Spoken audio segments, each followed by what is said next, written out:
ഏവർക്കും അത്ര സുപരിചിതമല്ലാത്ത ഒരു വാക്കാണ് കോസ്മെറ്റിക് ഗൈനക്കോളജി. അപ്പോൾ കോസ്മെറ്റിക് ഗൈനക്കോളജി എന്ന് പറയുമ്പോൾ കോസ്മെറ്റിക് വാക്ക് കേൾക്കുമ്പോൾ എല്ലാവർക്കും ഒരു എസ്തെറ്റിക് സങ്കല്പമായിരിക്കും. ഇപ്പം ഡെലിവറി എല്ലാം കഴിഞ്ഞതിന് ശേഷം ഇപ്പം ഇൻറ്റിമേറ്റ് ഏരിയാസിലൊക്കെ എന്തെങ്കിലുമൊക്കെ വ്യത്യാസങ്ങൾ വരാനുള്ള സാധ്യതയുണ്ടല്ലോ. അപ്പോൾ ഇതൊക്കെ കറക്റ്റ് ചെയ്യാനായിട്ട് സാധിക്കുമോ?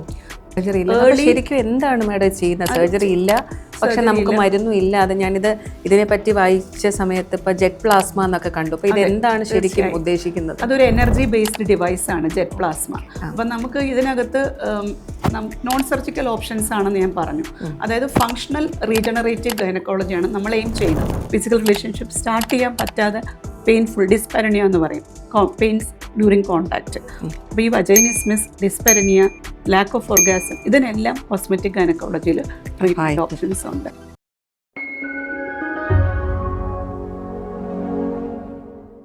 ഹായ്, ഇന്ന് നമുക്ക് വളരെ ഇമ്പോർട്ടൻ്റ് ആയിട്ടുള്ളൊരു ടോപ്പിക്കിനെ പറ്റിയാണ് ഡിസ്കസ് ചെയ്യേണ്ടതായിട്ടുള്ളത്. പക്ഷേ അധികം ആൾക്കാരൊന്നും കേട്ടിട്ടില്ലാത്ത എന്ന വളരെ പ്രധാനപ്പെട്ട ഒരു ടോപ്പിക്കാണ്, അതായത് കോസ്മെറ്റിക് ഗൈനക്കോളജി. എന്താണ് കോസ്മെറ്റിക് ഗൈനക്കോളജി? എന്തൊക്കെയാണ് ഇതിൻ്റെ ആപ്ലിക്കേഷൻസ്? ആർക്കാണ് ഇതിൻ്റെ ബെനിഫിറ്റ് ഉള്ളത് എന്നുള്ള കാര്യങ്ങളാണ് നമ്മൾ ഈ പോഡ്കാസ്റ്റിലൂടെ ചർച്ച ചെയ്യാൻ പോകുന്നത്. ഞാൻ doctor Gayatri, consultant medical oncologist, GG hospital. അപ്പോൾ ഇതിനെപ്പറ്റി നമുക്ക് കൂടുതലായിട്ട് സംസാരിക്കാനായിട്ട് വളരെ എക്സ്പേർട്ടാണ് നമ്മുടെ കൂടെ ഇന്നുള്ളത്. നമസ്കാരം, ഞാൻ ഡോക്ടർ അനിത, GG ഹോസ്പിറ്റലിലെ senior consultant gynaecologist, laparoscopic surgeon, fertility specialist and cosmetic gynaecologist. അതെ, ഗായത്രി പറഞ്ഞതുപോലെ ഏവർക്കും അത്ര സുപരിചിതമല്ലാത്ത ഒരു വാക്കാണ് കോസ്മെറ്റിക് ഗൈനക്കോളജി. അപ്പോൾ കോസ്മെറ്റിക് ഗൈനക്കോളജി എന്ന് പറയുമ്പോൾ കോസ്മെറ്റിക് വാക്ക് കേൾക്കുമ്പോൾ എല്ലാവർക്കും ഒരു എസ്തെറ്റിക് സങ്കല്പമായിരിക്കും, സൗന്ദര്യ സങ്കല്പം. ഡെഫിനറ്റ്ലി കോസ്മെറ്റിക് ഗൈനക്കോളജിയിൽ എസ്തെറ്റിക് കമ്പോണൻ്റ് ഉണ്ട്. പക്ഷെ അതിലുപരി നമ്മൾ ഫങ്ഷണൽ ഗൈനക്കോളജി അഥവാ ടോട്ടൽ വിമൻ വെൽനസ്, പ്രത്യേകിച്ച് ഇൻറ്റിമേറ്റ് ഏരിയാസിൽ. അപ്പോൾ ഇൻറ്റിമേറ്റ് ഹെൽത്തിനെ ഫോക്കസ് ചെയ്യുന്ന ഗൈനക്കോളജിയുടെ ഒരു സബ് സ്പെഷ്യാലിറ്റിയാണ് കോസ്മെറ്റിക് ഗൈനക്കോളജി. ഓക്കെ, അപ്പോൾ ഇതിൽ എല്ലാം ഈ സർജിക്കൽ കാര്യങ്ങളാണോ ഉൾപ്പെടുന്നത്? സർജറി വഴി നമ്മൾ ഈ ഇൻറ്റിമേറ്റ് ഹെൽത്ത് ഇംപ്രൂവ് ചെയ്യുന്നതാണോ, അതോ ഈ മെഡിസിൻസ് വഴിയുള്ളതാണോ? അപ്പോൾ അത് എന്താണ് മാഡം അപ്പോൾ ഇതിൽ ശരിക്കും ചെയ്യുന്നത്? ബേസിക്കലി നോ മെഡിസിൻ അപ്രോച്ചാണ്. അതായത് മരുന്നുകളില്ലാതെ എങ്ങനെ ഒരു സ്ത്രീയുടെ, അപ്പം അത് ചെറിയ പ്രായത്തിലുള്ള കുട്ടികളാകാം, മധ്യവയസ്കരാകാം, ഡെലിവറി കഴിഞ്ഞവരാകാം, പ്രായഭേദമന്യേ നമുക്ക് ഗൈനക്കോളജിയിൽ ഫങ്ഷണലായിട്ട് ഇമ്പ്രൂവ്മെന്റ് കൊടുക്കുക, മരുന്നുകളുടെ ഉപയോഗം ഇല്ലാതെ. നോൺ സർജിക്കലും ഉണ്ട്, സർജിക്കലും ഉണ്ട്. കൂടുതലും നമ്മൾ ഫോക്കസ് കൊടുക്കുന്നത് നോൺ സർജിക്കൽ കാര്യങ്ങൾക്കാണ്. അതായത് സർജറി ഇല്ല, മരുന്നുകളില്ല, പെയിൻ ഇല്ല എങ്കിൽ പെട്ടെന്ന് റിലീഫ്. OP ബേസ്ഡ് ട്രീറ്റ്മെന്റ്സ് ആണ്, ഡൗൺ ടൈം ഇല്ല. അതാണ് ഇതിന്റെ ഏറ്റവും മികവ്. OP ബേസ്ഡ് ട്രീറ്റ്മെന്റ് ആണ്. പേഷ്യന്റിനെ അഡ്മിറ്റ് ചെയ്യേണ്ട ആവശ്യമില്ല. 20 മുതൽ 40 മിനിറ്റ് വരെ എടുക്കുന്ന ഒരു പ്രക്രിയ. അതിൽ നോൺ സർജിക്കൽ ഓപ്ഷൻസ്. ഇനി സർജിക്കൽ ഓപ്ഷൻസിന്റെ ഒരു കാറ്റഗറി ഉണ്ട്, അത് ആവശ്യമുള്ള വിഭാഗത്തിന്. പക്ഷെ അതിൽ മാക്സിമം 1-2 ദിവസം ഹോസ്പിറ്റൽ സ്റ്റേ വരുള്ളൂ. അത് സർജിക്കൽ ഓപ്ഷൻസ് എടുക്കുന്നവർക്ക്. ഇപ്പം നോൺ സർജിക്കൽ ഓപ്ഷൻസ് പറ്റില്ല, സർജിക്കൽ ഓപ്ഷൻസ് വേണമെന്ന് നമുക്ക് മാൻഡേറ്ററി ആയിട്ട് വരുന്ന സിറ്റുവേഷൻസിൽ മാത്രം അതിന്റെ ആവശ്യം യൂസ് ചെയ്യാം. അല്ലാതെ കൂടുതലും നമ്മൾ ഫോക്കസ് ചെയ്യാനായിട്ട് യൂസ് ചെയ്യാം. സെക്ഷുവൽ ഹെൽത്ത് ഉണ്ട്, ഫങ്ഷണൽ ഹെൽത്ത് ഉണ്ട്, സൈക്കോളജിക്കൽ ആസ്പെക്ട് ഉണ്ട്, total women wellness, focusing on the intimate areas. അപ്പൊ നമുക്ക് ഇപ്പം ഡെലിവറി എല്ലാം കഴിഞ്ഞതിന് ശേഷം ഇപ്പം ഇൻറ്റിമേറ്റ് ഏരിയാസിലൊക്കെ എന്തെങ്കിലുമൊക്കെ വ്യത്യാസങ്ങൾ വരാനുള്ള സാധ്യതയുണ്ടല്ലോ. അപ്പൊ ഇതൊക്കെ കറക്റ്റ് ചെയ്യാനായിട്ട് സാധിക്കുമോ? നമ്മൾ ഇപ്പം 2 സമയത്താണ് നമ്മുടെ സ്ത്രീകളുടെ ബോഡിയിൽ ഏറ്റവും കൂടുതൽ ചേഞ്ചസ് നടക്കുന്നത്. ഒന്ന് ഡെലിവറി സമയത്ത്, ഇപ്പോൾ പ്രഗ്നൻ്റ് ആകുമ്പം തൊട്ട് ചേഞ്ചസ് തുടങ്ങും. അതിൻ്റെ റീസൺ നമുക്ക് എല്ലാവർക്കും അറിയാം. പ്രൊജസ്ട്രോൺ ഹോർമോൺ പ്രഗ്നൻസി ആകുമ്പോൾ കൂടും. ഈ പ്രൊജസ്ട്രോൺ ടോട്ടലി റിലാക്സേഷനാണ് എല്ലാ മസിൽസിലും കൊടുക്കുന്നത്. അപ്പോൾ പ്രൊജസ്ട്രോണിൻ്റെ ഇൻഫ്ലുവൻസ് വെച്ചിട്ട് നമുക്ക് വജൈനയിൽ ലാക്സിറ്റി വരും. പിന്നെ ഡെലിവറിയും കൂടെ കഴിയുമ്പോൾ വജൈനൽ മസിൽസ് കുറച്ചും കൂടെ ടോൺ കുറയും. അപ്പോൾ വജൈനൽ ലാക്സിറ്റി പോസ്റ്റ്പാർട്ടം പീരീഡിൽ ഏത് മോഡ് ഓഫ് ഡെലിവറി ആണെങ്കിലും അത് വരും. ഇപ്പോൾ 2-3 ഡെലിവറി കഴിയുമ്പോൾ അതനുസരിച്ച് ലാക്സിറ്റി കൂടും. അപ്പോൾ ബൾബോ വെജൈനൽ ലാക്സിറ്റിക്ക് ഏറ്റവും പ്രധാനപ്പെട്ട ചികിത്സ കൊടുക്കുന്ന മേഖലയാണ് ഈ കോസ്മെറ്റിക് ഗൈനക്കോളജി. അതുപോലെ ചേഞ്ചസ് നടക്കുന്ന ഒരു സമയമാണ് നമ്മുടെ ആർത്തവ വിരാമ കാലഘട്ടം. പെരിമെനോപോസ് തൊട്ട് മെനോപോസ് തൊട്ട് പോസ്റ്റ് മെനോപോസിൽ. അപ്പം നമുക്കറിയാം ഒരു ട്രാൻസിഷൻ ടൈം ഇൻ മെനോപോസ് എന്ന് പറയുമ്പോൾ ചിലപ്പോൾ 10 വർഷം വരെ എടുക്കുന്നവരുണ്ട്. ഇപ്പൊ ഏറ്റവും കൂടുതൽ സ്ത്രീകൾ ബുദ്ധിമുട്ട് അനുഭവിക്കുന്ന ഒരു കാലഘട്ടമാണ് മെനോപോസ്. പക്ഷേ ഏജിങ് ഗ്രേസ്ഫുള്ളി എന്നൊക്കെ നമുക്ക് ടെക്നോളജിക്കലി പറയാം. പക്ഷെ എല്ലാവർക്കും അത് ഗ്രേസ്ഫുൾ ഏജിങ് ആകണം എന്നില്ല. കുറേ പ്രാക്ടിക്കൽ ഇഷ്യൂസ് വരുന്നവരുണ്ട്. വജൈനൽ ഡ്രൈനെസ് വരും, ചിലപ്പം ചുമയ്ക്കുമ്പോഴോ തുമ്മുമ്പോഴോ അറിയാതെ യൂറിൻ പോകും. അപ്പൊ ഇതൊരു സോഷ്യൽ ഇഷ്യൂ ആണ്. അതിപ്പോ പ്രഗ്നന്റ് ആയിരിക്കുന്ന സമയത്തും കുട്ടികൾ പറയാറുണ്ട് ചുമയ്ക്കുമ്പോഴും തുമ്മുമ്പോഴും യൂറിൻ പോകുന്നു. ഇത് ഡെലിവറി കഴിഞ്ഞും ചിലർക്ക് പെർസിസ്റ്റ് ചെയ്യും. യൂറീത്രൽ മസിൽസിന്റെ ടോൺ കുറയുന്നത് കാരണം. അപ്പൊ നമ്മളൊരു പൊതു സദസ്സിൽ ഇരിക്കുക, അപ്പൊ നമുക്ക് അറിയാണ്ട് ചുമയ്ക്കുമ്പോഴോ തുമ്മുമ്പോഴോ ഒന്ന് ചിരിക്കുമ്പോൾ പോലും യൂറിൻ പോകുക. അത് വളരെ എംബാരസിങ് സിറ്റുവേഷൻ ആയിരിക്കും. ഇതുപോലെ നമ്മൾ എൽഡർലി, ഇപ്പോൾ ഒരു മധ്യവയസ്ക അല്ലെങ്കിൽ മെനോപോസ് ആയിട്ട് നമ്മൾ ഒന്ന് സ്റ്റെപ്പ് കയറുമ്പം, പടിക്കെട്ട് കയറുമ്പം, അല്ലെങ്കിൽ ബസ്സിലോട്ട് കയറുമ്പം, അല്ലെങ്കിൽ ഒരു പൊതു സദസ്സിൽ ഒരു ആക്ടിവിറ്റിക്ക് ഇരിക്കുന്ന സമയത്ത് യൂറിൻ ലീക്ക് ആകുമ്പം അത് ഒരു വനിതയ്ക്ക് വളരെയധികം ഉത്കണ്ഠയും ഭയവും ഒരു വല്ലാത്ത ക്ലേശം മനസ്സിന് കൊടുക്കും. അപ്പൊ ഇതിന് പ്രാക്ടിക്കൽ സൊല്യൂഷൻ സർജറി ഇല്ലാതെ ഉണ്ട്. സർജറി ശരിക്കും എന്താണ് മാഡം ചെയ്യുന്നത്? സർജറി ഇല്ല, പക്ഷെ നമുക്ക് മരുന്നും ഇല്ലാതെ. ഇതിനെപ്പറ്റി വായിച്ച സമയത്ത് ഇപ്പൊ ജെറ്റ് പ്ലാസ്മ എന്നൊക്കെ കണ്ടു. അപ്പൊ ഇത് എന്താണ് ശരിക്കും ഉദ്ദേശിക്കുന്നത്? അതൊരു എനർജി ബേസ്ഡ് ഡിവൈസ് ആണ് ജെറ്റ് പ്ലാസ്മ. അപ്പൊ നമുക്ക് ഇതിനകത്ത് നോൺ സർജിക്കൽ ഓപ്ഷൻസ് ആണെന്ന് ഞാൻ പറഞ്ഞു.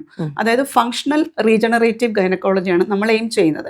ഇപ്പൊ ഞാൻ പറഞ്ഞു ഡെലിവറി കഴിഞ്ഞ സ്ത്രീകൾക്ക് ഉണ്ടാകുന്ന ക്ലേശം, അല്ലെങ്കിൽ പോസ്റ്റ് മെനോപോസൽ സമയത്ത് സ്ത്രീകൾക്ക് ഉണ്ടാകുന്ന ബുദ്ധിമുട്ട്. അപ്പൊ ഈ എനർജി ബേസ്ഡ് ഡിവൈസിന്റെ പ്രയോജനം എന്താണെന്ന് വെച്ചാൽ, പ്രത്യേകിച്ച് നമ്മൾ ഇപ്പൊ നമ്മുടെ ഹോസ്പിറ്റലിൽ യൂസ് ചെയ്യുന്ന ജെറ്റ് പ്ലാസ്മ തെറാപ്പിയാണ്. അതൊരു പ്ലാസ്മ എനർജിയാണ്. നമുക്ക് എല്ലാവർക്കും അറിയാം, സോളിഡ് ലിക്വിഡ് ഗ്യാസ് പോലെ 4th സ്റ്റേറ്റ് ഓഫ് മാറ്റർ ആണ് പ്ലാസ്മ. ഇപ്പൊ ഈ ഡിവൈസ് ഒരു പ്ലാസ്മ ഡിവൈസ് ആണ്, DC എനർജിയാണ്. ഇപ്പൊ DC എനർജിയുടെ ഗുണം നമ്മൾ പണ്ട് ഫിസിക്സിൽ പഠിച്ചിട്ടുണ്ട്. DC എനർജി പ്രിസൈസ് ആണ്, ഫോക്കസ്ഡ് ആണ്, AC പോലെ വൈഡ് സ്പ്രെഡ് ഇല്ല. അപ്പം ഇതിൽ കൊടുക്കുന്ന ഈ പ്രിസൈസ് എനർജി ടിഷ്യൂസിനെ റിസ്റ്റോർ ചെയ്യുക. ഈ ജെറ്റ് പ്ലാസ്മയ്ക്ക് ട്രിപ്പിൾ മെക്കാനിസം ഓഫ് ആക്ഷൻ ആണെന്ന് പറയും. അതായത് കൊടുക്കുന്ന തെർമൽ എനർജി കൂടാതെ സെൽസുകളെ റിസ്റ്റോർ ചെയ്യുക, ഫംഗ്ഷനിലേക്ക് തിരിച്ചു കൊണ്ടുവരിക. അതിനകത്ത് ഫൈബ്രോബ്ലാസ്റ്റിന്റെ ഉൽപാദനം കൂടുന്നു, കൊളാജൻ ഫോർമേഷൻ കൂടുന്നു, സെല്ലുകളിലേക്ക് രക്തയോട്ടം കൂടുന്നു, സെൽ വോളിയം പഴയതുപോലെ ആകുന്നു. റീജനറേഷൻ ആണ് ഉദ്ദേശിച്ചത്. റീജനറേഷൻ വജൈന ഒരു പുതിയ വജൈനയായിട്ട്, ഒരു ഫങ്ഷണൽ കപ്പാസിറ്റി ഉള്ള ടിഷ്യൂസ് ആയിട്ട് മാറുകയാണ്. അപ്പൊ ഇത് ഒരു മോഡ് ഓഫ് ട്രീറ്റ്മെന്റ് ആണ്. ഇപ്പൊ നമ്മൾ വെജനൽ റിജുവനേഷനെ പറ്റി പറയുകയാണെങ്കിൽ പലതരം ട്രീറ്റ്മെന്റ് ഉണ്ട്. ഇപ്പൊ ലേസർ ട്രീറ്റ്മെന്റ്സ് ഉണ്ട്, റേഡിയോ ഫ്രീക്വൻസി ട്രീറ്റ്മെന്റ്സ് ഉണ്ട്, ഹൈഫു എന്ന് പറഞ്ഞിട്ട് ഹൈ ഇന്റൻസിറ്റി ഫോക്കസ്ഡ് അൾട്രാസൗണ്ട് കൊടുക്കുന്ന വേവ്സ് കൊടുക്കുന്ന ട്രീറ്റ്മെന്റ് ഉണ്ട്. ഇതിലൊക്കെ ഏറ്റവും ലേറ്റസ്റ്റ് ടെക്നോളജിയാണ് നമ്മുടെ ജെറ്റ് പ്ലാസ്മ. ജെറ്റ് പ്ലാസ്മയുടെ ഗുണം അത് നോൺ അബ്ലേറ്റീവ് ആണ്. ഇപ്പൊ ഞാൻ ഇപ്പൊ പറഞ്ഞ എല്ലാ ഇതിലും ചെറിയ ചെറിയ പ്രശ്നങ്ങൾ വരാം. ഫോർ എക്സാമ്പിൾ ഇപ്പം ലേസർ, കാർബൺ ഡയോക്സൈഡ് ലേസർ കൊടുക്കുമ്പം ബേൺസ് വരാം വജൈനയിൽ. അപ്പൊ ഫ്രിക്ഷൻ കാരണം ചില ബുദ്ധിമുട്ടുകൾ, ഇപ്പൊ നമ്മളൊരു ഓപ്ഷൻ കൊടുക്കുന്നത് അവർക്ക് ഏറ്റവും ഫലപ്രദമായിരിക്കണം.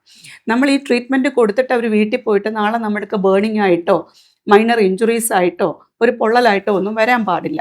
അപ്പൊ ജെറ്റ് പ്ലാസ്മയുടെ ഏറ്റവും വലിയ ഗുണം എന്താന്ന് വെച്ചാൽ പാർശ്വഫലങ്ങൾ ഒന്നും തന്നെയില്ല. ഇതൊരു OP പ്രൊസീജിയർ ആയിട്ട് നമ്മൾ കൊടുക്കുന്നു. ജെറ്റ് പ്ലാസ്മ ട്രീറ്റ്മെന്റ് എടുത്തു കഴിയുമ്പോൾ അവര് പതിവിലധികം പൂർവാധികം ഉന്മേഷത്തോടെ അവരുടെ കാര്യങ്ങൾ ചെയ്യാൻ സാധിക്കുന്നു. കാരണം 40 മിനിറ്റ് എടുക്കുന്ന ഒരു പ്രൊസീജിയർ, റിപ്പീറ്റ് സെഷൻസ് ഉണ്ട്. ഒരു 15 ഡേയ്സിൽ നമ്മൾ കൊടുക്കുക ഈ ട്രീറ്റ്മെന്റ്. അപ്പൊ ആ ട്രീറ്റ്മെന്റ് എടുത്തു കഴിയുമ്പം ഫങ്ഷണൽ വജൈന ബെറ്റർ ആവുകയാണ്. ഞാൻ ഈ പറഞ്ഞ സ്ട്രെസ് ഇൻകോണ്ടിനൻസ്, നമ്മൾ യൂറീത്രൽ മസിൽസിന് ഇത് വളരെ ചെറിയ ആപ്ലിക്കേറ്റേഴ്സ്, ബേസിക്കലി 5 ആപ്ലിക്കേറ്റേഴ്സ് ഉണ്ട്. എല്ലാ ആപ്ലിക്കേറ്റേഴ്സും വളരെ സ്ലെൻഡർ ആയിട്ടുള്ള തിന്നാണ്, പെയിൻഫുൾ അല്ല. വളരെയധികം പേടിയോടെ വരുന്ന പേഷ്യൻസ് അത്യധികം ഹാപ്പി ആയിട്ടാണ് ജെറ്റ് പ്ലാസ്മ ട്രീറ്റ്മെന്റ് കഴിഞ്ഞ് പോകുന്നത്. അപ്പൊ അത്രയും പെയിൻലെസ് ആയിട്ടുള്ള പാർശ്വഫലങ്ങൾ ഇല്ലാത്ത യാതൊരു സൈഡ് ഇഫക്റ്റും ഇല്ല, OP പ്രൊസീജിയർ ആയിട്ട് ചെയ്യാൻ സാധിക്കുന്നു. എങ്കിൽ അവരുടെ പ്രോബ്ലംസ് മാറുകയും ചെയ്യുന്നു. അപ്പൊ ഇത് ശരിക്കും എത്ര സെഷൻസ് വേണം? ശരിക്കും നമ്മൾ ഇവിടെ സജസ്റ്റ് ചെയ്യുന്ന 3 സെഷൻസ് ആണ്. വരെ കൊടുക്കുന്നവരും ഉണ്ട്. ഇപ്പം as long as you want to be healthy you can continue the treatment. അതാണ് അതിന്റെ ബേസിക് ഡിക്റ്റം. അപ്പൊ നമ്മൾ 3 സെഷൻസ് കൊടുക്കുന്നു. അപ്പൊ ഒരു 70-80% മാറി. ബാക്കി 20% മാറാൻ 8 സെഷൻസ് വരെ റെക്കമെൻഡഡ് ട്രീറ്റ്മെന്റ് ഓപ്ഷൻസ് ഉണ്ട്. ഈ 8 സെഷൻസ് കഴിഞ്ഞിട്ട് വർഷത്തിൽ ഒരിക്കൽ ഒരു റീവിസിറ്റ് ഡോക്ടറിന് കൊടുക്കാം. ഒരു തവണ വീണ്ടും ആ സെഷൻ നമ്മൾ എടുക്കാം. അപ്പൊ എത്ര ഗ്യാപ്പിലാണ് ഈ സെഷൻസ് ചെയ്യേണ്ടത്? once in 15 days, 8 to 15 ഡേയ്സിലാണ് കൊടുക്കുന്നത്. ഇത് നമുക്ക് റിപ്പീറ്റ് സെഷൻസ് 3 സെഷൻസ് ഉണ്ട്.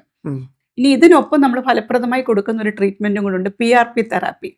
ജെറ്റ് പ്ലാസ്മ ഈ എനർജി ബേസ്ഡ് ഡിവൈസിനൊപ്പം ഫങ്ഷൻസ് റിസ്റ്റോർ ചെയ്യാനായിട്ട് PRP തെറാപ്പിയും കൊടുക്കാം. PRPയുടെ ഗുണം ഏർലി സ്ട്രെസ് ഇൻകോണ്ടിനൻസ്, ഒരു മധ്യ പോർഷൻ മോഡറേറ്റ് വരെ ഉള്ള സ്ട്രെസ് ഇൻകോണ്ടിനൻസിന്, എർജ് ഇൻകോണ്ടിനൻസിന്, കപ്പാസിറ്റി ഓഫ് ബ്ലാഡർ കുറഞ്ഞിട്ട് ഓവർ ആക്റ്റീവ് ബ്ലാഡർ സിൻഡ്രോം എന്നുള്ള കണ്ടീഷൻസ് ആയിട്ട് വരുന്ന ഒരുപാട് പേഷ്യൻസ് ഉണ്ട്. പ്രത്യേകിച്ച് ഈ ആർത്തവ വിരാമ കാലഘട്ടത്തിൽ ലോവർ യൂറിനറി ട്രാക്ട് സിംറ്റം, അപ്പം അത് ഗൈനക്കോളജിസ്റ്റിനെ മാത്രമല്ല, ഫിസിഷ്യനെ കാണുന്ന ഒരു ഗ്രൂപ്പ് ഓഫ് പേഷ്യൻസ് കാണും, യൂറോളജിസ്റ്റിനെ കാണുന്ന ഒരുപാട് പേഷ്യൻസ് കാണും. പെട്ടെന്ന് മൂത്രം പോകുന്നു, മൂത്രം പിടിച്ചു നിർത്താൻ പറ്റുന്നില്ല, അറിയാണ്ട് മൂത്രം പോകുന്നു, ഒന്ന് ചിരിക്കാൻ പോലും പറ്റുന്നില്ല ഡോക്ടറെ, ഞങ്ങൾക്ക് ആ മൂത്രം പോയി എന്ന് പറയുന്ന ഒരുപാട് പേഷ്യൻസ് ഉണ്ട്. അപ്പോൾ ഇവർക്കൊക്കെ നമുക്ക് ഏറ്റവും ഫലപ്രദമായി കൊടുക്കാൻ പറ്റുന്ന ട്രീറ്റ്മെൻ്റ് ആണ് PRPയും പ്ലാസ്മ തെറാപ്പി. അതായത് അത് ഓൾട്ടർനേറ്റ് ചെയ്താൽ കൊടുക്കുന്നത്. ഈ ആഴ്ച നമ്മൾ PRP കൊടുക്കുകയാണെങ്കിൽ ഒരു 10 to 15 days ഗ്യാപ്പിൽ അടുത്ത പ്ലാസ്മ തെറാപ്പി കൊടുക്കും. വീണ്ടും നമ്മൾ അടുത്ത സെഷൻ PRP. അങ്ങനെ PRP 3 സെഷൻസ്, പ്ലാസ്മ തെറാപ്പി ഒരു 3 സെഷൻസ്. ഒരു 90-95% ആൾക്കാരും 100% ബെനിഫിറ്റ് കിട്ടിയെന്നാണ് പറയുന്നത്. അപ്പം നേരത്തെ നമ്മൾ സ്ട്രെസ് ഇൻകോണ്ടിനൻസിന് ഡുലോക്സിറ്റിന് ഒരു മരുന്ന് കൊടുക്കാറുണ്ടായിരുന്നു. പിന്നെ സിവിയർ സ്ട്രെസ് ഇൻകോണ്ടിനൻസ് ആണെങ്കിൽ സർജിക്കൽ ഓപ്ഷൻസേ ഉള്ളൂ. ആ പ്രാക്ടിക്കൽ ഇപ്പോൾ അൺറിയലിസ്റ്റിക് എക്സ്പെക്ടേഷൻസ് പേഷ്യൻസിന് കൊടുക്കാൻ പാടില്ല. റിയൽ എക്സ്പെക്ടേഷൻസ് സെറ്റ് ചെയ്ത് ടാർഗറ്റ് ഇതാണ്, നമ്മൾ ഇത്രയും റിക്കവറിയാണ് എക്സ്പെക്ട് ചെയ്യുന്നത്, അത് ഫാക്റ്റായിട്ട് പറഞ്ഞ് എങ്കിൽ നമുക്ക് ഫലപ്രദമായ ഓപ്ഷൻസ് ഉണ്ടെന്ന് പറഞ്ഞ് പേഷ്യൻസ് അത് സ്വീകരിക്കുന്നു. അവർക്ക് അതിൻ്റെ ബെനിഫിറ്റ് കിട്ടുന്നു. നമ്മൾ നോക്കുന്ന പേഷ്യൻസിന് 1-to-1 റിസൾട്ട് കിട്ടുക. അപ്പോൾ ഒരു 70 വയസ്സുള്ള അമ്മ വന്ന് ഇങ്ങനെ ചുമയ്ക്കുമ്പോഴും തുമ്മുമ്പോഴും യൂറിൻ പോകുന്നു എന്ന് പറയുമ്പോൾ നമ്മളിത് ട്രീറ്റ്മെൻറ്റ് കൊടുത്ത ശേഷം അവർ ബെറ്റർ ആകുന്നു നമ്മളോട് തന്നെ പറയുന്നത്. കൊഫും കൂടെ അഡ്രസ്സ് ചെയ്യണം. കൊഫിനൊരു പ്രൈമറി റീസൺ ഉണ്ടെങ്കിൽ ഇത് കാരണം ബെനിഫിറ്റ് കിട്ടിയിട്ട് കൊഫ് കണ്ടിന്യൂ ചെയ്യുവാണെങ്കിൽ ലീക്കും കണ്ടിന്യൂ ചെയ്യും. അപ്പോൾ കൊഫിനെ അഡ്രസ്സ് ചെയ്യണം, ഒപ്പം നമ്മൾ ഇതും അഡ്രസ്സ് ചെയ്ത് കഴിയുമ്പോൾ രണ്ടിനുമുള്ള ബെനിഫിറ്റ് കിട്ടും. അപ്പോൾ ഈ ലാക്സ് ടിഷ്യൂസ് കാരണമുള്ള യൂറിനറി ഇൻകോണ്ടിനൻസിനെയാണ് നമ്മൾ നമ്മള് മസിൽ വീക്ക്നെസ് ബ്ലാഡറിലേക്ക് ബലൂൺ, ഈ നമ്മളിപ്പം എങ്ങനെയാണ് യൂറിൻ പാസ് ചെയ്യുന്നത്, ഈ ബലൂൺ ഷ്രിങ്ക് ചെയ്തിട്ട് യൂറിത്രൽ മസിൽസ് റിലാക്സ് ചെയ്യുമ്പോഴാണ് യൂറിൻ പോകുന്നത്. ഇനി നമ്മളൊരു പബ്ലിക് പ്ലേസിൽ ഇരിക്കുമ്പോൾ അറിയാണ്ട് യൂറിൻ പോകണമെങ്കിൽ പെരി യൂറിത്രൽ മസിൽസ് ടൈറ്റ് ആയിട്ടിരിക്കണം. ഈ ടൈറ്റ് ആയിട്ടിരിക്കുന്ന മസിൽ ലൂസായി പോകുന്നു. അത് ഡെലിവറിക്ക് ശേഷമാകാം, മെനോപോസ് ആകുന്ന സമയത്ത് ലാക്ക് ഓഫ് ഈസ്ട്രോജൻ കാരണമാകാം. അപ്പൊ ഇത് രണ്ടും ഒരു റീസൺ ആണ്. ഇപ്പൊ നമ്മൾ ഈ മധ്യഭാഗത്തിലുള്ള പേഷ്യൻസിന് ജനൈറ്റോ യൂറിനറി സിൻഡ്രോം ഓഫ് മെനോപോസ്, നമ്മളിപ്പോൾ പോളിസിസ്റ്റിക് ഓവറിയൊക്കെ ഒരുപാട് ഹൈപ്പ് കൊടുക്കുന്നു അല്ലേ? അപ്പൊ എല്ലാവർക്കും അതിനെപ്പറ്റി അറിയാം. ഇപ്പൊ അതിന് പുതിയ ടേം വന്നു, PMOS, poly endocrine metabolic ovarian syndrome. ഇതിനെയൊക്കെ എല്ലാവരും പ്രാധാന്യത്തോടെ കാണുന്നു. ഇതാരും പറയുന്നില്ല, പുറത്താരും പറയുന്നില്ല. അതാണ് ഏറ്റവും വലിയൊരു പേഷ്യൻസ് കാര്യം അല്ലേ? ഇപ്പൊ നമ്മൾ ഓൾഡ് ജനറേഷന്റെ പ്രശ്നം എന്താ? സ്റ്റിഗ്മയാണല്ല, എല്ലാം അൺഅഡ്രസ്ഡ് ഇഷ്യൂസ് പുറത്തു പറയാൻ മടി.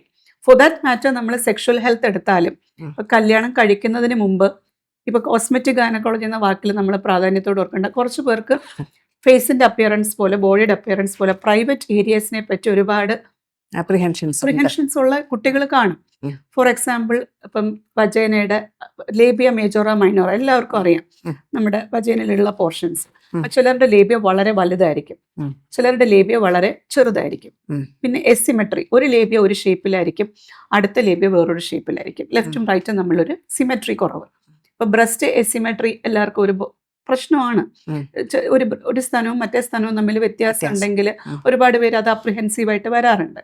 നേരത്തെയൊക്കെ ഇതൊക്കെ എല്ലാവരും ഉള്ളിലൊതുക്കി ഒന്നും പറയാതിരിക്കും. ഇപ്പൊ അങ്ങനെയല്ല, കുറച്ചുകൂടെ മോഡേൺ ജനറേഷൻ ഔട്ട്ലുക്ക് ഡിഫറെൻ്റ് ആണ്. അപ്പോൾ അവർക്ക് അവരുടെ ഓരോ ആസ്പെക്റ്റും വളരെ ഇമ്പോർട്ടൻ്റ് ആണ്. ഡോക്ടറെ കാണാൻ മടി കൂടാതെ വരും. അപ്പോൾ ഈ സൈസ് ഡിഫറൻസ് ഒരു മാറ്റർ ഓഫ് കൺസേൺ ആണ്. അതിനും സർജിക്കൽ ഓപ്ഷൻസും ഉണ്ട്, നോൺ സർജിക്കൽ ഓപ്ഷൻസും ഉണ്ട്. രണ്ടും ഉണ്ട്. നോൺ സർജിക്കൽ ഇപ്പം തീരെ ചെറിയ ലേബിയൊക്കെ ആണെങ്കിൽ ഫില്ലേഴ്സ് കൊടുത്ത് അല്ലെങ്കിൽ ത്രെഡ്സ് കൊടുത്ത്, ഇപ്പം ഈ സാഗ് ചെയ്യുന്നതാണെങ്കിൽ നമുക്ക് ത്രെഡ് കൊടുത്ത് പൊക്കാം. ചെറിയ വലിപ്പമാണെങ്കിൽ ഫില്ലേഴ്സ് കൊടുത്തത് വലുതാക്കാം. അപ്പം അങ്ങനെ ഒരുപാട് technical newer treatment options available ആണ്. അപ്പൊ ശരിക്കും ഒരു വൈഡ് ഏജ് ഗ്രൂപ്പിൽ നമുക്ക് അപ്ലൈ ചെയ്യാൻ പറ്റുന്ന ഒരു കാര്യമാണ്. യങ് ഏജ് തൊട്ട് ഓൾഡ് ഏജ് വരെ എല്ലാ സൊല്യൂഷൻസും ഉണ്ട്. ഫോർ എക്സാമ്പിൾ ഇപ്പൊ ഡയറ്റിന്റെ കാലഘട്ടമാണല്ലോ, ഒരുപാട് പേര് മെലിയാൻ ശ്രമിക്കുന്നു. ഹെൽത്തി ആസ്പെക്റ്റിൽ വളരെ നല്ലതാണ്. പക്ഷെ ചില ഡയറ്റിൽ മസിൽ വേസ്റ്റിംഗ് സംഭവിക്കും. അപ്പൊ ഇതുപോലെ ഇന്റിമേറ്റ് ഏരിയാസിലും ചിലപ്പോൾ സാഗിങ് വരാം. അപ്പൊ അത് അവര് ഉത്കണ്ഠ ഉണ്ടെങ്കിൽ ഇതൊന്നും ഒരു സ്റ്റിഗ്മയായിട്ട് കാണേണ്ട ആവശ്യമില്ല. നമ്മൾ എങ്ങനെ ഇരിക്കണം എന്നുള്ളത് നമ്മുടെ കാഴ്ചപ്പാടാണ് അല്ലേ? അപ്പൊ അതിൽ സാഗിങ് ഉണ്ടെങ്കിൽ അതിന് അപ്ലിഫ്റ്റിംഗ് ടെക്നിക്സ് അവൈലബിൾ ആണ്. ഇനി കല്യാണം കഴിക്കാൻ പോകുന്ന കുട്ടികൾക്ക് വേറൊരു വളരെയധികം ഉത്കണ്ഠയുള്ളൊരു ഏരിയ ആണ് പിഗ്മെന്റേഷൻ. ചെറിയ പിഗ്മെന്റേഷൻ എല്ലാവർക്കും കാണും, പക്ഷെ ഹൈപ്പർ പിഗ്മെന്റേഷൻ, ഇപ്പം പോളിസിസ്റ്റിക് ഓവറിയിൽ അക്കാന്തോസിസ് നൈഗ്രിക്കൻസ് വരുന്ന പോലെ ചിലർക്ക് PCOD ഒന്നും ഇല്ലെങ്കിലും ഇന്നർ ഏരിയാസിൽ തൈസിന്റെ ഇടയ്ക്കും പ്രൈവറ്റ് ഏരിയാസിലും ചിലപ്പോൾ ഹൈപ്പർ പിഗ്മെന്റേഷൻ വരും. ഈ ഹൈപ്പർ പിഗ്മെന്റേഷന് ഡീപിഗ്മെന്റേഷൻ തെറാപ്പീസ് കോസ്മെറ്റിക് ഗൈനക്കോളജിയിൽ അവൈലബിൾ ആണ്. അതുപോലെ ചിലർക്ക് സ്ട്രോബെറി സ്കിൻ കുറച്ച് ബംബി ആയിട്ട് കാണും, അങ്ങനെയുള്ളവർക്കും ട്രീറ്റ്മെന്റ് ഓപ്ഷൻസ് അവൈലബിൾ ആണ്. അപ്പൊ ഇതിനെല്ലാം കോസ്മെറ്റിക് ഗൈനക്കോളജിയിൽ the areas to be addressed if they are thinking seriously about it. ഉം. അവർക്കത് ഉൾക്കൊണ്ട് ഉണ്ടാക്കുന്നതാണെങ്കിൽ നമുക്ക് അതിനെല്ലാം പ്രാക്ടിക്കൽ Definitely. സൊല്യൂഷൻസ് ഉണ്ട്. ശരിക്കും ഒരു വെൽബീയിങ് തന്നെയാണ് ഇതിനകത്ത്. അപ്പം wellness in വെൽനസ് total. തന്നെയാണ്. പക്ഷെ അത് ആൾക്കാർ പുറത്ത് പറയണം, പുറത്ത് പറഞ്ഞ് മുന്നോട്ട് വരണം. തീർച്ചയായും സൊല്യൂഷൻ സീക്ക് ചെയ്താൽ there is a solution എന്നുള്ളതാണ് മെയിൻ ഹൈലൈറ്റ്. അതൊരു നാണക്കേട് കൂടാതെ അവർക്കത് എംബാരസിങ് ആണെങ്കിൽ അതിനുള്ള സൊല്യൂഷൻസ് സൊല്യൂഷൻസ് ഇപ്പൊ ലേബിയോപ്ലാസ്റ്റി, വജൈനോപ്ലാസ്റ്റി ഇതെല്ലാം. ഇനിയിപ്പോ നമ്മൾ കല്യാണം കഴിഞ്ഞ കാറ്റഗറിയിലേക്ക് വരുവാണെങ്കിൽ ഇപ്പം എല്ലാവർക്കും ഫിസിക്കൽ റിലേഷൻഷിപ്സ് ചിലപ്പോൾ സ്മൂത്ത് ആകണം എന്നില്ല. ഇപ്പൊ നമ്മുടെ ഒ പിയിൽ തന്നെ 10 years ഓഫ് മാരേജ് കഴിഞ്ഞിട്ട് ട്രീറ്റ്മെന്റ് എന്ന് പറഞ്ഞ് വരും. നമ്മളെ ഹിസ്റ്ററി എടുത്ത് വരുമ്പോഴത്തേക്കും ഒരു തവണ പോലും ഫിസിക്കൽ റിലേഷൻഷിപ്പ് സ്റ്റാർട്ട് ചെയ്യാത്ത കപ്പിളും കാണും. ഫിയർ കാരണമാകാം, ഇതിനെപ്പറ്റിയുള്ള ബോധം കുറച്ച് കുറവുള്ളത് കൊണ്ടാകാം, അപ്രിഹെൻഷൻ, ടച്ച് ചെയ്യാൻ പോലും സമ്മതിക്കാത്ത ചില പെൺകുട്ടികൾ ഭയമായിരിക്കും റീസൺ. അപ്പൊ അവർക്കൊരു ബിഹേവിയർ തെറാപ്പി, ഒരു കൗൺസിലിംഗ് സെഷൻ കൊടുക്കുക. ചിലർക്ക് വജൈനിസ്മിസ് എന്നൊരു കണ്ടീഷൻ ഉണ്ട്, എക്സ്ട്രീംലി പെയിൻഫുൾ ആണ്. വജൈന ടച്ച് ചെയ്യുമ്പോഴേ അവർക്ക് അതിന്റെ ആ ഒരു ബുദ്ധിമുട്ട് കാണും. ഇത് ഒരു പ്രത്യേകിച്ച് എൻഡോമെട്രിയോസിസ് എന്ന് പറഞ്ഞ ഗൈനക്കോളജിയിൽ ഒരു കണ്ടീഷൻ ഉണ്ട്. ഈ എൻഡോമെട്രിയോസിസ് ഉള്ളവർക്ക് ഡീപ്പ് പെൽവിക് പെയിൻ ആണ് എപ്പോഴും. അപ്പൊ അവർക്ക് ഫിസിക്കൽ റിലേഷൻഷിപ്സും പ്രാക്ടിക്കലി ചിലപ്പോൾ ബുദ്ധിമുട്ടായിരിക്കും. അപ്പൊ ഇങ്ങനെയുള്ള കാറ്റഗറിക്കുള്ള ഒരു ട്രീറ്റ്മെന്റ് ഓപ്ഷൻ ഉണ്ട്. പിന്നെ ചിലരുടെ ക്ലൈറ്റോറിസിൽ ഈ നമ്മുടെ സെക്ഷൽ ഓർഗാസം ക്രിയേറ്റ് ചെയ്യുന്ന ഏരിയകൾ ഇപ്പോൾ ക്ലൈറ്റോറിസ് കാരണം മറഞ്ഞിരിക്കും. അപ്പൊ അതിന് ക്ലൈറ്ററൽ ഹുഡ് റിഡക്ഷൻ എന്നൊരു പ്രാക്ടിക്കൽ ഓപ്ഷൻ ഉണ്ട്. അപ്പൊ ഇതൊക്കെ ചിലർക്ക് പറയാൻ മടിയായിരിക്കും. അപ്പം ചില കപ്പിൾസ് പറയും ഓർഗാസം കിട്ടുന്നില്ല. അപ്പൊ അത് മടി കൂടാതെ പറയുന്നവരും ഉണ്ട്, മടിയോടെ ഇരിക്കുന്നവരും ഉണ്ട്. ഫിസിക്കൽ റിലേഷൻഷിപ്പ് സ്റ്റാർട്ട് ചെയ്യാൻ പറ്റാതെ പെയിൻഫുൾ ഡിസ്പാരനിയ എന്ന് പറയും, പെയിൻസ് ഡ്യൂറിങ് കോണ്ടാക്ട്. അപ്പൊ ഈ വജൈനിസ്മിസ്, ഡിസ്പാരനിയ, ലാക്ക് ഓഫ് ഓർഗാസം, ഇതിനെല്ലാം കോസ്മെറ്റിക് ഗൈനക്കോളജിയിൽ ട്രീറ്റ്മെന്റ് ഓപ്ഷൻസ് ഉണ്ട്. അത് കാരണം തന്നെ ഒരുപാട് കോൺഫ്ലിക്ട്സ് വരുന്ന ഫാമിലീസും ഓപ്പൺ അപ്പ് ചെയ്ത് വന്നു കഴിഞ്ഞാൽ സൊല്യൂഷൻ ഉണ്ടെന്നുള്ളതാണ്. അതെ, ഈ നല്ലൊരു ഹാർമണി ഡ്യൂ ടു ഇന്റിമേറ്റ് റിലേഷൻഷിപ്സിൽ ഹാർമണി കുറവ് കാരണം കോൺഫ്ലിക്റ്റ് വരുന്ന കപ്പിൾസിന് ഇത് നമുക്കൊന്ന് തുറന്നു പറഞ്ഞു കഴിഞ്ഞാൽ ഒരുപാട് വണ്ടർഫുൾ സൊല്യൂഷൻസ് ഉണ്ട്. അതിന് ഈ എനർജി ബേസ്ഡ് ഡിവൈസ് തീർത്തും പെയിൻലെസ് ആണ്. നമ്മുടെ ജെറ്റ് പ്ലാസ്മയ്ക്ക് ഇതിൽ ഒരുപാട് റോളുണ്ട്. ഒപ്പം PRP തെറാപ്പി. പണ്ടൊക്കെ നമ്മളിപ്പോൾ ബോട്ടോക്സ് തെറാപ്പി കൊടുക്കും വജൈന ഒന്ന് റിലാക്സ് ചെയ്യാൻ. പക്ഷെ ബോട്ടുലിനം ടോക്സിൻ വെച്ച് തെറാപ്പി കൊടുക്കുമ്പം കുറച്ച് പെയിൻഫുള്ളും ആണത്. എവറി 6 months അത് റിപ്പീറ്റ് ചെയ്യേണ്ടി വരും. അപ്പം നമുക്കിപ്പം OPയിൽ 10 years അല്ലെ 1 year പല സമയത്ത് കോണ്ടാക്ട് നടക്കാത്ത ഇത്ര വർഷമായി എന്ന് പറഞ്ഞ് വരുന്നവരുണ്ട്. ഇവർക്കെല്ലാം PRP തെറാപ്പിക്ക് ശേഷം ഒരുപാട് ഇംപ്രൂവ്മെന്റ് കാണുന്നുണ്ട്. അപ്പൊ അവർക്ക് അതിനുശേഷമായിരിക്കും കൺസ്യൂമേഷൻ ഓഫ് മാരേജ് ആവുന്നത്. അപ്പൊ നമുക്കതൊരു ഹാപ്പിനെസ് ആണ്. ബിഹേവിയർ തെറാപ്പി കൊടുക്കുന്നു, സൈക്കോളജിക്കൽ കൗൺസിലിംഗ് കൊടുക്കുന്നു, അതിന്റെ ഒപ്പം ഇതും കൂടെ ചെയ്യുമ്പോൾ ഇറ്റ് ഈസ് ഒരു OP പ്രൊസീജിയർ ആയിട്ട് ഇത്രയും നല്ല ബെനിഫിറ്റ് അവർക്ക് കൊടുക്കാൻ പറ്റുന്നത് വളരെ ഇമ്പോർട്ടൻ്റ് ആണ്. അപ്പം ഇനി പോസ്റ്റ് മെനോപോസൽ ഏജ് ഗ്രൂപ്പിലുള്ളവർ ഒരുപാട് അവർക്ക് പറയാൻ മടിയായിരിക്കും വീട്ടില്. ഈ ലാക്സ് വജൈന, പ്രത്യേകിച്ച് വൾവോ വജൈനൽ ഇൻഫെക്ഷൻ, ഇതാണ് ഒപ്പിയിൽ സ്ഥിരം വരാറുള്ളത്. Frequent urinary infection, frequent vaginal infection.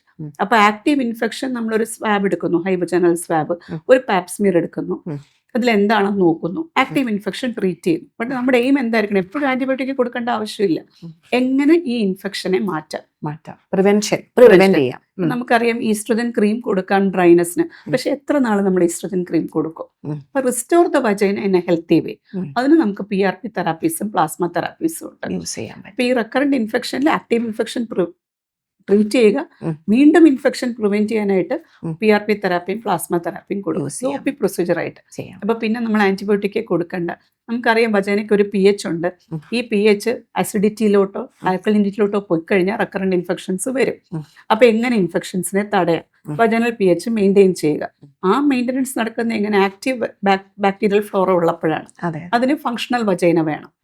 നല്ല വജൈനയാണെങ്കിൽ ഹെൽത്തി ടിഷ്യൂസ് അല്ലേ, അപ്പം ഇൻഫെക്ഷൻസ് വരില്ല. അപ്പൊ എയിം ഓഫ് ദ ട്രീറ്റ്മെന്റ് എന്താ? ഇൻഫെക്ഷൻസിനെ തടയുക. മനസ്സിലായി. അപ്പൊ അതിലെ ജെറ്റ് പ്ലാസ്മയിലുള്ള ഗുണം എന്താന്ന് വെച്ചാൽ സെർവിക്സിലേക്കുള്ള സ്പെഷ്യൽ പ്രോബ്സ് ഉണ്ട്. അപ്പൊ സെർവൈക്കൽ ഡിസ്ചാർജ് ഗായത്രി ഒരുപാട് കാണുന്നതായിരിക്കും. HPV ഇൻഫെക്ഷൻ നമ്മൾ പാപ്സ്മിയർ റെക്കമെൻഡ് ചെയ്യും പേഷ്യൻസിന്. അപ്പം ഇതിൽ HPV പ്രൂവൺ ആയിട്ടുള്ള പേഷ്യൻസിന് പോലും നമ്മൾ പ്ലാസ്മ തെറാപ്പി കൊടുത്ത ശേഷം നമ്മൾ 6 monthly ഫോളോ അപ്പ് കൊടുക്കുമല്ലോ, പിന്നെ നെഗറ്റീവായിട്ട് വരുന്നുണ്ട്. അപ്പം നമ്മൾ സ്വാബും സ്മിയറും HPV DNA ടെസ്റ്റിങ്ങും ചെയ്യുക. സെർവിക്സിലെ ഡിസ്ചാർജസിന് സെർവിക്സിന്റെ പ്രോബ് വെച്ചിട്ട് ട്രീറ്റ്മെന്റ് കൊടുക്കുക. ക്ലോസ് ഫോളോ അപ്പിൽ പേഷ്യനെ വെക്കുക. HPV DNA 6 months കഴിഞ്ഞിട്ട് നോക്കുക. അപ്പൊ ചില സ്റ്റഡീസിലൊക്കെ അത് കാണുന്നുണ്ട്. അപ്പൊ പ്രിവെന്റീവ് ഓങ്കോളജിയുടെ ആസ്പെക്റ്റിലും ഇത് വളരെ ഇമ്പോർട്ടൻ്റ്. ഓങ്കോളജി ഗായത്രിക്ക് അറിയാം, ഒരുപാട് CA ബ്രസ്റ്റ് സർവൈവേഴ്സിനെയും നമ്മുടെ ഗൈനക്കോളജിക്കൽ ക്യാൻസേഴ്സും നിത്യേന ഡീൽ ചെയ്യുന്ന ആളാണ്. അതാ ഞാനിപ്പോൾ ചോദിക്കാൻ വന്നത് മാഡം. അതായത് നമ്മളിപ്പോൾ പലപ്പോഴും യങ് ഫീമെയിൽസിന് പോലും നമ്മളിപ്പം ഹോർമോൺ സപ്രസൻസ് അതൊക്കെ നമ്മൾ കൊടുക്കുന്നുണ്ട്. ഇപ്പം ഹോർമോൺ പിൽസും ഒക്കെ തന്നെ കൊടുക്കുമ്പോൾ അവർക്ക് എപ്പോഴും ഒരു പ്രോബ്ലമാണ് ഈ സെക്ഷുവൽ ഹെൽത്തിന്റെ പ്രോബ്ലം, ഇപ്പം ലിബിഡോന്റെ പ്രോബ്ലം, അല്ലെങ്കിൽ ഇപ്പം ഡ്രൈനസിന്റെ പ്രോബ്ലം. അപ്പൊ ഈ പോപ്പുലേഷനും നമുക്ക് ഈ ഉള്ള ട്രീറ്റ്മെന്റ് യൂസ് ചെയ്യാൻ പറ്റും. എന്താണ് നമ്മൾ അതിൽ മനസ്സിലാക്കേണ്ടതെന്ന് പറഞ്ഞാൽ തീർത്തും ഹാംലെസ് ആയിട്ടുള്ള ട്രീറ്റ്മെന്റ് ഓപ്ഷനാണിത്. No pain. First of all നമുക്കറിയാം ക്യാൻസർ പേഷ്യൻസ് ഒരുപാട് വേദന അതിജീവിച്ച് വന്നവരാണ്. അപ്പോൾ അവർക്ക് ഒട്ടും വേദനയില്ലാതെ OP പ്രൊസീജിയറായിട്ട് എങ്കിൽ അവരുടെ എല്ലാ പ്രാക്ടിക്കൽ ബുദ്ധിമുട്ടുകൾക്കും 1 സ്റ്റെപ്പ് സൊല്യൂഷൻ ഡൗൺ ടൈം ഇല്ലാതെ നമ്മൾ കൊടുക്കുകയാണ്. ഇപ്പോൾ വജനൽ ഡ്രൈനസ് പോസ്റ്റ് വരുന്ന കണക്ക് നമ്മൾ ആന്റി ഈസ്ട്രജൻ ആണല്ലോ CA ബ്രസ്റ്റ് സർവൈവേഴ്സിന് കൊടുക്കുന്നത്. അപ്പോൾ ഒരുപാട് വജനൽ ഡ്രൈനസും ഇഷ്യൂസും കാണും. അവർക്ക് നമുക്ക് ഈസ്ട്രജൻ ക്രീമും കൊടുക്കാൻ പറ്റില്ല. അപ്പോൾ അവർക്ക് വജനൽ ലൂബ്രിക്കേഷൻ തിരിച്ചു കൊണ്ടുവരാനായിട്ട് നമുക്ക് പ്ലാസ്മ തെറാപ്പി, PRP തെറാപ്പിയും ഈക്വലി. PRP നമുക്കറിയാം പ്ലേറ്റ്ലെറ്റ് റിച്ച് പ്ലാസ്മ. ഇപ്പൊ ഹെയറിന് എടുക്കുന്നതുകൊണ്ടും നീൽ എടുക്കുന്നതുകൊണ്ടും ഫേസിൽ എടുക്കുന്നതുകൊണ്ടും വളരെ പോപ്പുലർ ആണ്. ഇതിനകത്ത് എന്തുള്ള platelet derived growth factor, vascular endothelial growth factor എല്ലാം ഗ്രോത്ത് ഫാക്ടേഴ്സ് ആണ്. Absolutely harmless. അപ്പൊ അത് നമ്മൾ വജൈനയിൽ നമ്മൾ ഇൻസ്റ്റിൽ ചെയ്യുന്ന സമയത്ത് പെയിൻ ഇല്ല, വേദനയില്ല, എങ്കിൽ ബെറ്റർ വജൈന അവിടെയും ക്രിയേറ്റഡ് ആകും. അപ്പൊ ജെറ്റ് പ്ലാസ്മയും PRPയും നമ്മൾ ഓൾട്ടർനേറ്റ് ചെയ്ത് പേഷ്യൻസിന് ഒരു 3 സെഷൻ രണ്ടിനും കൊടുത്തു കഴിയുമ്പോൾ we are recreating vagina in a healthy way.